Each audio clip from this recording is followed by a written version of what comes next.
Perkenalkan, nama saya Sucipto. Ini adalah pengalaman saya pada 1995. Waktu itu, sudah seminggu lebih pekerjaan yang begitu banyak di kantor belum terselesaikan juga. Karena 3 hari terakhir, saya harus mendampingi programmer dari Korea. Yang waktu itu, saya bekerja di perusahaan elektronik terbesar dari Korea yang berlokasi di Tanah Abang 2.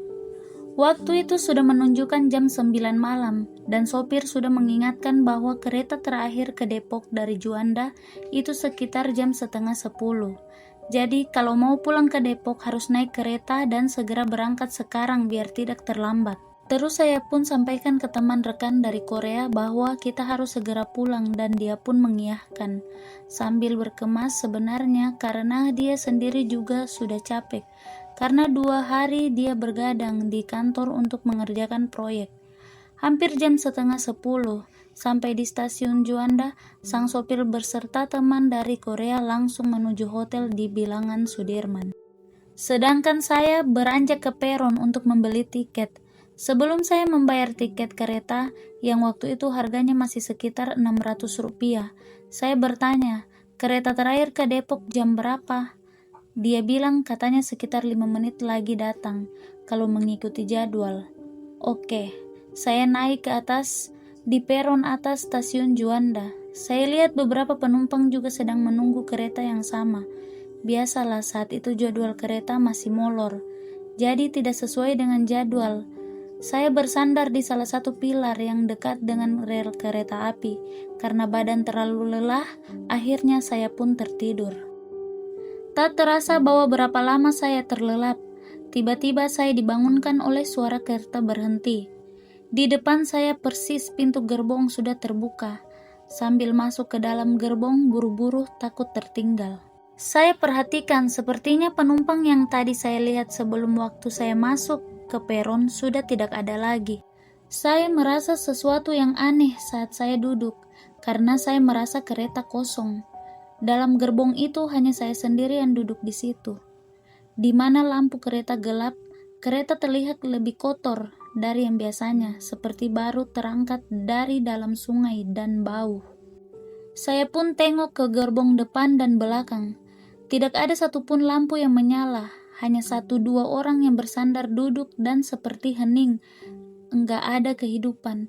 Tapi karena waktu itu saya sangat-sangat membutuhkan kereta itu untuk sampai ke Depok agar bisa beristirahat lebih enak lagi di tempat kos. Jadi saya tidak ambil pusing dalam perjalanan. Pelan-pelan kereta meninggalkan stasiun Juanda. Saat itu pula saya tertidur lagi, hingga saya merasakan ada kelebatan-kelebatan cahaya dari luar, dan saya terbangun saat kereta hendak masuk stasiun Manggarai.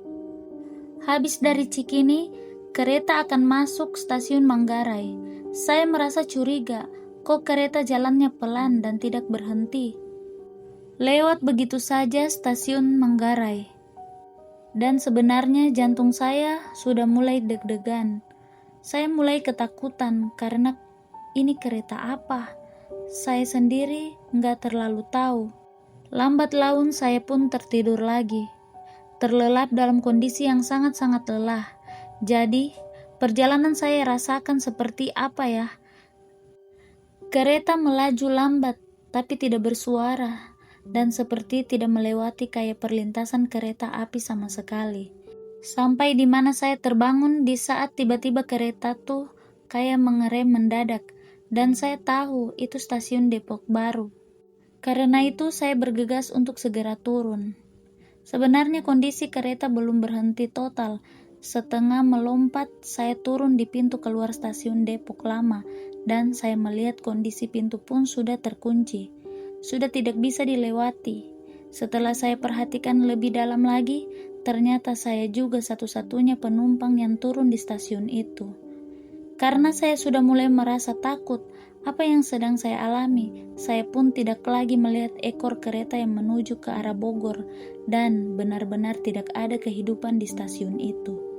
Akhirnya saya putuskan untuk melompat pagar yang di pinggiran stasiun menuju ke jalan raya sambil campur aduk pikiran dan perasaan. Saya melihat sebuah becak meluncur kencang ke arah saya, dan sebelum saya menegur, tukang becak pun bertanya, "Dari mana, Mas?" Saya bilang mau ke Kukusan. "Bisa, Pak. Kebetulan saya searah ke Kukusan, Mas," kata si tukang becak itu. Dan saya pun mau pulang ke daerah Kukusan, dan saya naik ke dalam becak. Si tukang becak nanya, "Jam segini dari mana, Mas?" Terus saya tanya balik, "Emang jam berapa sekarang, Pak?" Si tukang becak bilang katanya, "Ini kalau nggak salah tadi saya dari terminal tuh jam 2. Ini saya mau pulang. Udah sepi, Mas. Jam 2 pagi?" "Iya. Saya tadi naik kereta apa ya?" "Oh, dari tadi saya nggak dengar suara kereta. Tapi saya nggak banyak pusing." Saya bilang, "Kukusan ya, Pak." Saya pun tertidur lagi, terlelap di dalam becak. Sepanjang perjalanan, saya nggak mendengar sama sekali. Saya cuma lihat tukang becak itu bercaping dan dia tidak pernah turun dari becaknya. Dia menggoes terus. Saya terbangun pas tukang becaknya menyentuh punggung saya sambil bilang, "Kukusan, Mas." Dan saya turun, refleks turun. Saya mengeluarkan uang 5.000 dari kantong celana saya sambil bilang terima kasih. Sambil saya berusaha untuk membuka kunci gembok kosan. Saya jadi berpikir, itu tukang becak tahu dari mana alamat saya. Saya belum sempat cerita alamat detail saya, kok tiba-tiba dia udah ada di depan kos saya. Pas saya tengok, ternyata tukang becaknya pun udah gak kelihatan. Padahal kondisi saat itu jalan tuh benar-benar sepi. Jalan di HCI Koja itu benar-benar sepi. Tanpa berpikir panjang, akhirnya saya lompat pagar, pintu gerbang yang tingginya hampir 1 meter, dan saya lari masuk ke dalam kamar. Sampai di dalam kamar, tiba-tiba bapak kos saya teriak, "Maling, maling, maling!" Saya buka pintu, saya tanya, "Kenapa, Beh? Ada maling lompat pagar." "Wan," saya bilang, "itu saya barusan." "Kamu gak bawa kunci?" "Bawa, tapi gemboknya susah dibuka. Lain kali jangan lompat pagar kalau masuk. Kalau punya kunci, buka aja kuncinya." Tapi saya gak ceritain kejadiannya. "Iya maaf, Beh, saya baru pulang subuh." Cerita itu saya simpan sendiri, gak pernah saya ceritakan. Sekian tahun kemudian, mungkin 2-3 tahun kemudian tuh ada film yang berjudul Kereta Hantu Manggarai. Dari cerita-cerita teman-teman yang sudah menonton ceritanya, hampir mirip seperti yang saya ceritakan. Cuman saya nggak tertarik sama sekali untuk menonton, karena saya udah mengalami hal itu sendiri. Bahkan mungkin tukang becak itu sendiri saya juga meragukan apakah itu nyata atau tidak. Jadi ini hanya kejadian yang sudah cukup lama saya ceritakan kembali di sini. Karena saya ingin berbagi cerita ini dengan para pendengar sekalian. Demikian cerita saya.